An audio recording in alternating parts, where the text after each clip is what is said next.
Geralt of Rivia is not your typical RPG protagonist. Honestly, he is more in common with an exterminator than a knight in shining armor. The world doesn't need a hero, it needs a professional, or so says the game's tagline. But that's not what makes him unique. Video games are full of hired guns forced to fight for a cause beyond themselves, beyond what their occupation typically calls for them to do. What separates Geralt from other protagonists is the simplicity and beauty of his motivation, to reunite the members of his scattered family. To Geralt, saving the world from the White Frost, settling the Third Northern War, and just about anything else he decides to do is but a stepping stone to his greater goal of finding Ciri and Yennefer. And the game makes this clear with its opening frame quest, Lilac and Gooseberries. Though Lilac and Gooseberries doesn't contain any real challenges of its own, those are found in the microtasks baked inside of it, the quest itself tells us so much about Geralt's motivations, from the type of life he longs for, to the people he values the most, and how far he'll go to find his missing loved ones. Ultimately, it presents him not as a hero, not even as a professional, but as a family man. But before I go on, if you are a Witcher fan, then please be sure to like, subscribe, and consider tossing a coin my way over on Patreon or with a YouTube channel membership. My dream is to leave the path of teaching and make these videos full-time someday, and by doing any of those things, you'll be helping make that dream a reality. Lilac and Gooseberries begins with the game's opening cinematic. As effective as it is at introducing us to Geralt's unique set of skills, specifically his tracking ability, it's even better at introducing us to Yennefer. Geralt might be looking for her, but it's clearly out of more than just concern, because she quite obviously doesn't need his help. In fact, I'd go as far as to say that this cinematic shows us that Yennefer is even more powerful than Geralt.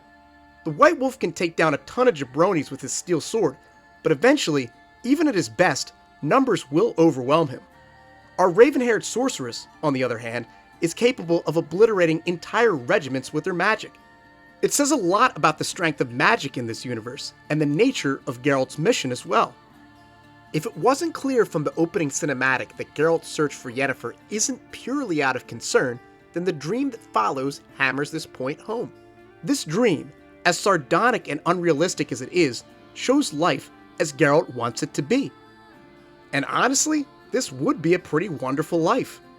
Who wouldn't want to wake up to a hot bath, their lover beside them in a state of undress, and the promise of an evening together later? Or a scenic view of the Dragon Mountains, your goofy dad-uncle downstairs, and the kid you've raised outside showing off the skills you've taught her. Obviously, children aren't for everyone. Just ask my Witcher TRPG group about that one. But you'd be hard-pressed to find a better video game daughter than Ciri. It's a peaceful life, and this dream segment makes it clear that at the end of the day, that's what Geralt wants for himself and for his found family. At the dream's conclusion, we're shown the biggest reason that this fantasy is unattainable: the Wild Hunt. As far as villains go, the Wild Hunt aren't exactly an adversary you'll end up writing home about, but this introduction to them is a strong demonstration of the significant threat they pose to Geralt and those he cares about the most. And just like that, Geralt's thrust out of the dream and back to the path, with only Vesemir at his side. From then on, Lilac and Gooseberries, and by extension the game, becomes about Geralt's quest to achieve something as close to this idealized fantasy life as he possibly can. And to do that, he needs to find Yennefer. From there, Geralt fights some ghouls, and tracks down a griffin, as I covered in a previous video, all in the pursuit of Yennefer's trail. Sure, both of these tasks fall neatly into his wheelhouse, but he's not doing them for the sake of coin, or some stoic devotion to his profession.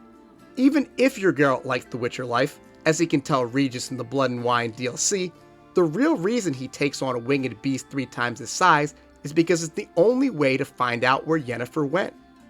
At every step, it's obvious that Geralt believes he's almost at the end of his journey.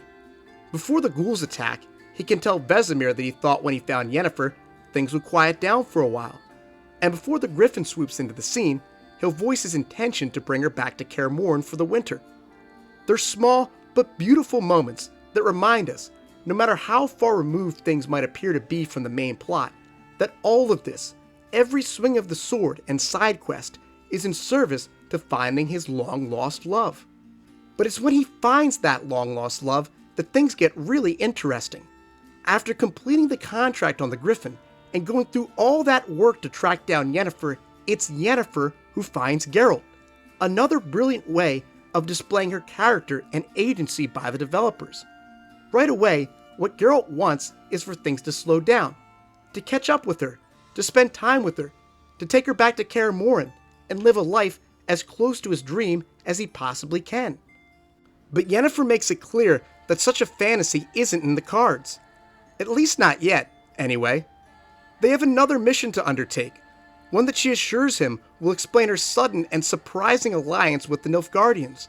Traveling with a Nilfgaardian escort is just about the last thing Geralt wants to do at this point, but he does it with only the slightest protest for her. And as we can see from the shot, he's pretty happy despite it all. This is such a great moment. I love the way he grins and waves at Vesemir, like a kid saying goodbye to their dad before getting on the train to head back to college. There's just something so heartwarming about seeing Geralt, a man with repressed emotions, genuinely happy about something. In any case, at this point in the quest, of course Geralt wants Yennefer to himself, to rekindle their romance. But above all, he's just glad to be in her presence again. Because he's a family man, and in his eyes, any time with his family is time worth spending. En route to Vizima, the threat of the Wild Hunt rears its ugly head again, as the forces that threaten Geralt in his dream find their way into reality. It's an exciting segment, and reiterates the threat that the ghostly riders pose. When they arrive at the Royal Palace, Geralt and Yennefer are separated once more, so that CD Projekt Red can give us a smooth opportunity to lock in our world state. It's a nice little feature that does a solid job of honoring the choices the player made in The Witcher 2, even if they don't have that much of an impact on the game. But we're here to talk about the quest, not this brilliant piece of game design. In the sequence that follows, Geralt gets into one of his least favorite activities, bumping elbows with nobles. While I'm sure he didn't mind the bath, he's forced to shave his beard, talk with the unsavory General Voorhis, put on fancy clothes, and even practice bowing like a proper Nilfgaardian. These are all things that the White Wolf has no interest in doing, but he grits his teeth and goes through with it for Yennefer's sake. He knows that his long-awaited reunion, where he hopes things will slow down for the two of them at last, is on the other side of this. If that means that he needs to put on airs for a while, then so be it. Which is what makes his meeting with Emhyr such a compelling piece of character development. Entering this meeting, Geralt seems to think that all of this is just a detour from the life of his dreams with his beloved sorceress. But Emhyr asks him to find the one person who means more to him than Yennefer, Ciri. Up until now, Geralt has believed Ciri to be long gone, off traveling the realms as detailed in the Witcher novels. He's already got the love of his life, the mother figure in his found family, and now, after all these years, he has a chance to reunite with his adopted daughter. As much as he loathes the work with the Emhyr, the White Wolf agrees to do so because it gives him the best opportunity to find her, and to make that dream from the beginning of the game a reality. It's the next scene between Geralt and Yennefer that makes this abundantly clear. Sure, they flirt, make eyes at each other, and are happy to see one another, but this is less a reunion of former lovers, of Witcher and Sorceress, than it is two parents setting out to figure out the best way to find their daughter. It's all business, and not just because Yennefer is here to make things all serious like she usually does. Geralt, as much as he might want to unwind and spend time with his beloved, knows that if they're going to find Ciri, then time is of the essence, and they need to get to work as quickly as possible. It's this collection of moments that makes Lilac and Gooseberries such an important quest in The Witcher 3. Whether it's the dreams that kick it all off, the tasks, both big and small, that Geralt completes to find Yennefer, putting up with Emhyr, abandoning his hopes of slowing things down to find Ciri, or talking strategy with the raven-haired sorceress, all of it presents Geralt as he truly is. A family man. A man who did everything to find Yennefer, and now will do everything he can to find the little girl he raised at Kaer Morhen all those years ago. This portrayal of Geralt as a true family man and a devoted father despite his stunted emotions comes up time and time again in The Witcher 3. And that's what makes one of the next characters he encounters so fascinating. So join me next time as we take a look at The Witcher 3's most memorable original character, the Bloody Baron. Thanks for watching. Huge shout out to my YouTube channel members James Pruitt, Raven Lampkin, and Corey Matson, who receive early access to these videos thanks to donations of $5 to $10 a month. Big thanks to Ellen Storm for allowing me to use her covers from the Witcher soundtrack for these videos. If you are a Witcher fan, then stay tuned. I'll have a video out on Tuesday exploring the pros and cons of Ciri as the protagonist of Witcher 4. That video will be the first in a series, taking a look at all the potential protagonists, from Geralt to Vesemir, and even a custom character. Can't wait to dive into the discussion. See you guys then.